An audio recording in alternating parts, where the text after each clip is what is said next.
What's up, everyone? Hit subscribe because Amber's story is going to show you how a cat can literally help you find your mind when you're losing it. Let me take you to Ann Arbor, Michigan, to a college campus where everything was falling apart.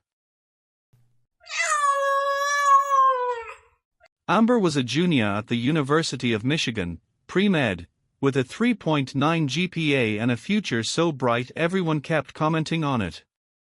Future doctor. You're going places. Your parents must be so proud. And they were. Immigrant parents who'd worked brutal hours running a small restaurant so their daughter could go to college, could become a doctor, could have the life they never got to have. Amber felt the weight of those sacrifices every single day. She couldn't fail. Failure wasn't an option. Their dreams were riding on her shoulders. But by the fall of her junior year, Amber was unraveling. The pressure was crushing her. Organic chemistry, physics, biochemistry, volunteering at the hospital, shadowing doctors, studying for the MCAT, maintaining that perfect GPA, it was too much. She'd study 12, 14 hours a day. Skip meals because eating felt like wasting time. Sleep for hours if she was lucky. Her hands shook constantly from too much caffeine and not enough food. She'd read the same paragraph 10 times and retain nothing. Her brain felt like it was full of static. And the worst part? She couldn't tell anyone. Her roommates thought she had it all together, she was good at performing okay. Her parents called weekly with such pride in their voices that the thought of telling them she was drowning felt impossible. Her advisors saw her grades and assumed she was fine. Everyone saw the performance. Nobody saw the person behind it falling apart. She started having panic attacks during exams. Would sit there, staring at questions she knew she should know, and her mind would just go blank. Complete white noise. She'd force her way through, but her grades started slipping. 3.9 to 3.7 to 3.5. Each drop felt like a betrayal of her parents, of their sacrifices, of everything she was supposed to be. October, midterms week, Amber had a complete breakdown. Sitting in the library at 2 a.m., trying to study, and she just couldn't anymore. Couldn't read another word.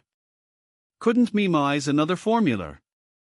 Couldn't pretend for one more second that she was holding it together. She walked out of the library, out into the cold Michigan night, and just started walking. No destination. Just needed to move. Needed to be anywhere but there. She ended up in a residential neighborhood off campus. Sitting on a random curb, crying, trying to figure out how to tell her parents she was failing. How to explain that she couldn't do this. How to admit that she was breaking. And that's when she felt something brush against her leg. She looked down, and there was this cat. Black and white tuxedo pattern, bright green eyes, sitting next to her like they were waiting for a bus together. The cat meowed once, then jumped into Amber's lap. Just claimed it, like they'd had an appointment. And Amber, who hadn't touched another living thing with genuine warmth in months, just started petting this cat. And the cat started purring. This deep, rumbling purr that Amber could feel through her whole body. And for the first time in weeks, Amber's mind went quiet. The static stopped. The panic receded. There was just this moment. This cat. This purr. Nothing else. She sat there for probably an hour. Just petting this cat. Feeling its warmth. Listening to its purr. And slowly, her breathing steadied. Her thoughts cleared. And she realized she couldn't keep doing this. Something had to change. She couldn't study herself to death trying to meet everyone else's expectations. She needed help. Real help. Not just pushing through. Actual support. The cat eventually jumped off her lap, stretched, and walked toward a nearby house. Amber followed, figuring it was the cat's home. She knocked on the door. It was almost 4 a.m. now, completely inappropriate, but she felt compelled. An older woman answered, concerned. "Is everything okay?" Amber explained about finding the cat, about sitting on the curb, and then she just started crying. Full breakdown. Everything spilling out to this stranger at 4 in the morning. The woman, her name was Dr. Chen, turned out she was a retired psychology professor, made Amber come inside. Made her tea. Let Amber pet the cat, whose name was Pepper. And listened. Really listened. For 2 hours, Dr. Chen listened to Amber talk about the pressure, the panic, the feeling of drowning. And when Amber finished, Dr. Chen said something that changed everything. You know what you need. Permission to be human. Permission to struggle. Permission to ask for help. So I'm giving you that permission. Right now. You're allowed to not be okay. Amber started crying again. Because nobody had ever said that to her. Everyone just saw the performance and assumed the person was fine. Dr. Chen gave Amber her number. Told her to come back anytime. Told her Pepper was always up for visitors. And Amber walked back to campus as the sun was rising, feeling something she hadn't felt in months, hope. She took Dr. Chen's advice. Went to Student Health Services that same day. Got set up with a therapist who specialized in academic pressure and anxiety. Started medication for anxiety after years of white-knuckling it. Talked to her academic advisor about reducing her course load. Turned out she could still graduate on time with 1 fewer class per semester. Started actually using campus resources, study groups, tutoring, mental health support. All the things she'd been too proud or too scared to use before. And she started visiting Pepper. 3 times a week, she'd go to Dr. Chen's house. Would sit on the couch with Pepper purring in her lap for an hour. Sometimes she'd talk to Dr. Chen about school, about life, about the pressure. Sometimes she'd just sit in silence with the cat. Both were healing. Both helped quiet the static.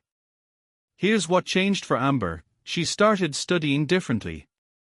Instead of marathon 12-hour sessions that left her brain fried and retained nothing, she'd study in focused 2-hour blocks with breaks. During breaks, she'd look at pictures of Pepper on her phone, remember that purr, remember what calm felt like. It became her anchor. Her reminder that her worth wasn't measured in GPA points. That being human meant having limits. That asking for help was strength, not weakness. Her grades stabilized. Not perfect anymore, but good. Solid. More importantly, she was actually learning instead of just cramming and forgetting. She was sleeping. Eating. Existing as a person instead of just a pre-med student. Her parents noticed the change when she went home for Thanksgiving. You seem lighter, her mom said. Less stressed. Amber almost brushed it off with her usual, I'm fine, but instead she told them the truth. About the panic attacks. About Dr. Chen and Pepper. About getting help. Her parents cried. Not from disappointment, from relief. We never wanted you to suffer for us, her dad said. We wanted you to have a good life. Happiness. Not just achievement. Turned out the pressure Amber felt was partially self-imposed. Yes, her parents wanted her to succeed. But they wanted her to be okay more. She'd been so focused on honoring their sacrifices through perfection that she'd missed what they actually wanted, a daughter who was healthy and whole. Amber graduated 2 years later. Not top of her class, but who cares? She got into medical school. A good one.